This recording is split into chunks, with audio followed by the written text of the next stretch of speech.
दोस्तों नमस्कार, बहुत स्वागत है आपका चौकस भारत में। मैं आपका दोस्त ब्रजेंद्र। बिहार सरकार के शिक्षा विभाग के तरफ से एक कार्रवाई हुई और कार्रवाई में लगभग 20,60,000 के आसपास जो छात्र हैं वो अब पेशोपेश में हैं। दरअसल उनके नाम जो है वो रद्द कर दिए हैं उन रजिस्टरों से जहां पर उनकी शिक्षा की पूरी जिम्मेदारी थी, पूरी व्यवस्था थी। अचानक से ये नाम कट गया है उनका, जिसमें 2,66,000 ऐसे छात्र हैं जो बोर्ड परीक्षा में शामिल होने वाले हैं। इस बाबत हम बातचीत करने पहुंचे। हमारे साथ भाकपा माले से विधायक हैं संदीप सौरभ जी, इन्हीं से हम बातचीत करेंगे। सर, अचानक से इतना बड़ा डिसीजन के पाठक जी के द्वारा, हालांकि ये सितंबर से ही चल रहा है, पूरी कहानी ये चलाई जा रही है, लेकिन अचानक से इतना बड़ा डिसीजन, 2,66,000 के आसपास जो अभ्यर्थी हैं, छात्र हैं, वो बोर्ड एग्जाम देने वाले हैं। नहीं, देखिए, ये तो निर्णय सही नहीं हमको लग रहा है। मान लिया अगर आपको स्कूलों में स्टूडेंट्स का 75% अटेंडेंस कंपलसरी करना था जी, या आपने तय कर दिया कि लगातार इतने दिन नहीं जाइएगा तो आपका नाम कट जाएगा, अगर ये आपने तय किया तो उससे पहले आपको सभी सरकारी स्कूलों के अंदर बेसिक इंफ्रास्ट्रक्चर को डेवलप करना था। बिल्कुल। ये आप नहीं कह सकते हैं 11-12 के बच्चों से जी। कि आपके विद्यालय में फिजिक्स, केमिस्ट्री, मैथ्स के टीचर नहीं है, इंग्लिश के टीचर नहीं है, तभी आप जाइए। ये आप नहीं कह सकते हैं। तो आप टीचर पहले वहाँ अवेलेबल करवाते, उसके बाद सारी इंफ्रास्ट्रक्चर। अगर क्लासरूम में तो हमने ये देखा है कि क्लासरूम में एडमिशन है 600 बच्चों का, लेकिन बैठने का जगह है 100-150 बच्चों का। तो सब लोग आ जाएंगे तो कहाँ बैठाएंगे आप? तो ये आपने डेवलप नहीं किया और सीधे कैंची जो है वो छात्रों पे चला देना, ये ठीक नहीं है। इसलिए हम तो कहेंगे सरकार से कि इस पे तत्काल हस्तक्षेप करे। और ये मनमानापन, ये सरफिरा रवैया है। मतलब कोई भी अपर मुख्य सचिव अगर हैं, आपको सुधार करना है, लॉजिकली ना कीजिएगा। बिल्कुल लॉजिकली कीजिए। छात्र वहाँ पे पहुँचे कोचिंग पे, आपने कहा कि भाई इस समय में कोचिंग नहीं होना चाहिए, तो हमने कहा कि अच्छी बात है। लेकिन इसके नाम पे आप एक साथ 2.5 लाख बच्चों के साथ खिलवाड़ करने लगेंगे। कोई भी बच्चा जो एडमिशन से मतलब एग्ज़ाम से वंचित रह जाएगा। 1 साल खराब होने का मतलब एकेडमिक्स में इनको पता नहीं है क्या? किसी का 1 साल खराब हो जाना, ये एकेडमिक्स में बहुत बड़ा नुकसान है। बिल्कुल। वो जब बीए कंप्लीट करके रखता है, तब तक उसका हो सकता है कि बीए ही चलता रहेगा। जी जी जी। तो कई सारा जिंदगी का अपॉर्चुनिटी से मतलब अलग रह जाएगा, बाहर रह जाएगा। इसलिए इस निर्णय को तत्काल रद्द किया जाए, हम ये चाहते हैं, ये मांगते हैं सरकार से। और जो भी आपको फैसला करना है, पहले आप सुधार कर लीजिए। सबसे बड़ी बात सर कि इसमें जो सेंटअप बच्चे हैं, जो बोर्ड एग्जाम देने वाले हैं, उनके ऊपर एक नया प्रेशर जो है अब डाला जा रहा है। अब वो किम कर्तव्य विमूढ़ की स्थिति में आ गए हैं। जी जी, इसीलिए हम कह रहे हैं कि बच्चों को अब जब परीक्षा की तैयारी करनी है तो इसका तनाव लेकर के वो रहेंगे कि परीक्षा दे पाएंगे कि नहीं दे पाएंगे। नहीं दे पाएंगे। अगर इसी तनाव में रहेंगे तो परीक्षा क्या देंगे? और 2.5 लाख बड़ी आबादी है बहुत। तो इसलिए आप एक बार कह दिया आपने, लोग इसको ठीक धीरे धीरे ठीक कर लेंगे। आप तत्काल इनको फॉर्म भरवाइए, सबको रेगुलराइज कीजिए, नाम काटने का आइडिया वापस ले लीजिए। सर, एक मसला ये है कि ये दशहरा का पूरा माहौल था, पर्व का माहौल था, और अचानक से ये कहा जाना कि भाई अनुपस्थिति जो है वो दर्शाई गई है। 4,170 शिक्षकों पर भी कार्रवाई होने की अब जो है शुरुआत हो रही है। देखिए, अब ये दोनों अलग अलग सेपरेट चीज़ हो गया। अब शिक्षक का मसला अलग है, इनका मसला अलग है। अब शिक्षक का जो मसला है वो सबका इंडिविजुअल अलग अलग है। कोई सीए लेके गए होंगे, कोई कोई छुट्टी में काउंट करवाएंगे, जैसे भी होंगे। हम कह रहे हैं कि शिक्षा विभाग किसी भी स्थिति में डंडे से नहीं चल सकता है, किसी भी स्थिति में। क्योंकि ये उस तरह का डिपार्टमेंट है, ये कोई जल संसाधन विभाग नहीं है कि सब लोगों को इससे मतलब नहीं है। ये पर्यावरण विभाग नहीं है, सबका सबसे मतलब होना चाहिए। लेकिन शिक्षा से सबका कनेक्शन है। आप डंडा से जब चलाने लगेंगे तो पूरा सोसाइटी के अंदर उथल पुथल मचेगा, है ना। सब घर में लोग शिक्षक हैं, सब घर में विद्यार्थी हैं, बच्चे हैं।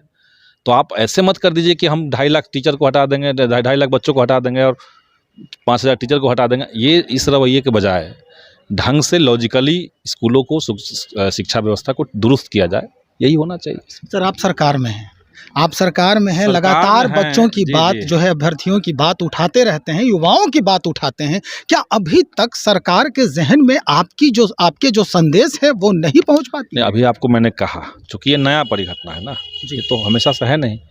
ये हमने कहा, ये सरकार तक भी बात जाएगी, आपके चैनल के माध्यम से भी जाएगी बात। जी जी जाएगी तो वो कंसीडर करना ही चाहिए। मैंने मांग की थी कि भाई हम जब गए इलाके में अपने, तो हमने देखा कि स्कूलों के अंदर बच्चों के पास टेक्स्ट बुक नहीं है। हमने पता किया तो सबको अकाउंट में पैसा जा रहा है टेक्स्ट बुक के लिए। हमने विधानसभा में मांग की कि 80% बच्चों के पास टेक्स्ट बुक नहीं है, आपकी इस पॉलिसी के चलते आप पैसा क्यों दे रहे हैं उसको? सही। आप सीधे किताब दीजिए। तो ये पॉलिसी मैंने विधानसभा में मांग की, सरकार से बात की, उस समय के शिक्षा मंत्री महोदय से भी बात की, लागू हुआ। अभी बिहार में सबको टेक्स्ट बुक मिल रहा है। तो जो बात समझ करके हम लोग उठाते हैं उसका कोई मतलब है। हम सरकार में रहें, विपक्ष में रहें, लेकिन जनता के जो सबसे ज्वलंत सवाल हैं वो तो सरकार तक उठा ही रहे हैं।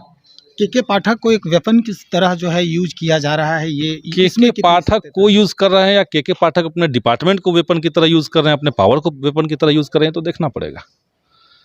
के पाठक जी का कई काम हम कह रहे हैं कि चलिए उसका उद्देश्य आपका सही है, लेकिन जो रास्ता आप अख्तियार कर रहे हैं वो डेमोक्रेसी के अंदर सस्टेन सारे रास्ते नहीं कर रहे हैं।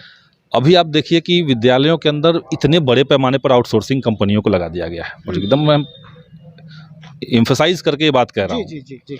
विद्यालयों के अंदर आपने रसोईया का काम जो है मिड डे मील उसको ठेका पर दे दिया आउटसोर्सिंग कंपनी को। वहाँ पे लाइब्रेरियन की नियुक्ति, वहाँ पे गेस्ट फैकल्टी की नियुक्ति, वहाँ पे स्टाफ की नियुक्ति, ब्लॉक से जो व्यक्ति लाइब्रेरी को स्कूलों को निगरानी करेगा उसकी नियुक्ति, सफाई कर्मचारियों की नियुक्ति, आपने सभी कामों को आउटसोर्सिंग कंपनियों को अलॉट कर दिया। आउटसोर्सिंग कंपनियों ने मोटी रकम जो है ऊपर जमा कर दी। अब सब जगह पैसा लेकर के वो बहाली भी कर रहे हैं। और इस पूरी प्रक्रिया में आप समझिए कि ये इस सरकार में हो रहा है बिहार के अंदर। ये तो शॉकिंग है। जब हम बिहार में एक महागठबंधन की है, प्रगतिशील सरकार है, वैसे में आप सरकारी स्कूलों का जो एक बचा हुआ सेक्टर था प्राइवेटाइजेशन से, उसके अंदर आप आउटसोर्सिंग कंपनियों को पुश कर रहे हैं और इलीगल तरीके से पुश कर रहे हैं। ना तो कोई टेंडर आपने निकाला, ना तो कोई प्रक्रिया आपने की, ना तो आप वहाँ पे रोस्टर प्रणाली को फॉलो कर रहे हैं। एक विद्यालय में 4 लोग आएंगे तो 4 लोग में ओबीसी होगा कि नहीं होगा, एससी होगा कि नहीं होगा, इसका ये तो आपको देखना था। जी। कहीं से कुछ नहीं फॉलो हो रहा है, आपने बस आदेश निकाल दिया, हो गया। विधानसभा के अंदर इस पर चर्चा होनी चाहिए थी। एटलीस्ट बिहार के माननीय मंत्री को कॉन्फिडेंस में लिया जाना चाहिए था। कोई चीज नहीं हुआ। तो ये सब चिंताएं हमारी भी है, हम सरकार तक इस बात को पहुंचा भी रहे हैं और विधानसभा में हमने ये सवाल भी डाला हुआ है।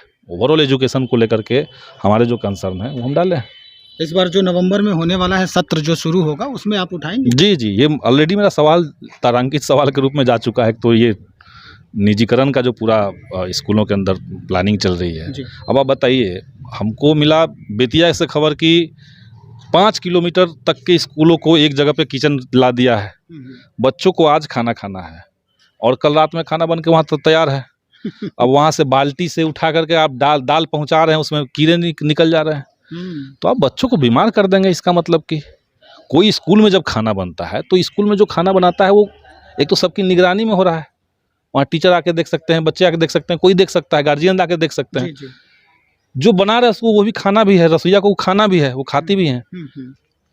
तो एक बैलेंस है वहाँ पे। लेकिन जैसे ही आपने कह दिया कि 5 किलोमीटर से आएगा तो बैलेंस खत्म हो गया। और इतनी बड़ी संख्या में 1500 साढ़े 1600 पे अब जो रसोईया दशकों से काम कर रही हैं, उसको आप कहें कि हटिए, हम निजी कंपनियों को ला रहे हैं। आप जो हम लोगों ने अपॉइंट किया है रात्रि प्रहरी को, उसको आपने कह दिया कि भाई 5000 पेमेंट देंगे, वो भी रेगुलर नहीं देंगे।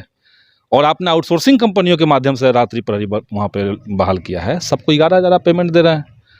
तो ये मतलब कौन सी प्रथा चल रही है बिहार के अंदर? हम तो कहेंगे कि माननीय मुख्यमंत्री महोदय और माननीय उप मुख्यमंत्री महोदय तत्काल ये जो ठेकाकरण है शिक्षा के अंदर, इसको वापस लें, अन्यथा इस पे तो बात आगे बढ़ेगी ही। ये तो भी शुरुआत हुई है। मैंने तो एकदम शुरुआत में ही इसकी दिक्कतें समझ के सरकार को आगाह कर दिया है।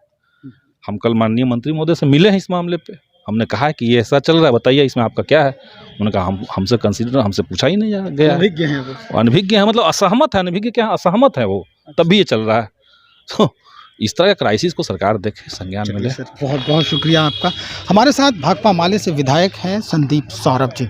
स्पष्ट कर दिया है, दरअसल ये हमेशा ये बात उठाते रहते हैं अभ्यर्थियों, छात्र और शिक्षकों के हितों में, और जिस तरह की कार्रवाई हुई है शिक्षा विभाग के द्वारा, ये निश्चित तौर पर काबिले गौर है। अब देखना ये होगा कि संदीप सौरभ जी की बात सरकार के कानों तक कैसे पहुंचती है और किस तरह ये अपना रुख इख्तियार करती है। तब तक इंतज़ार करें, बने रहें हमारे साथ। बहुत शुक्रिया आपका।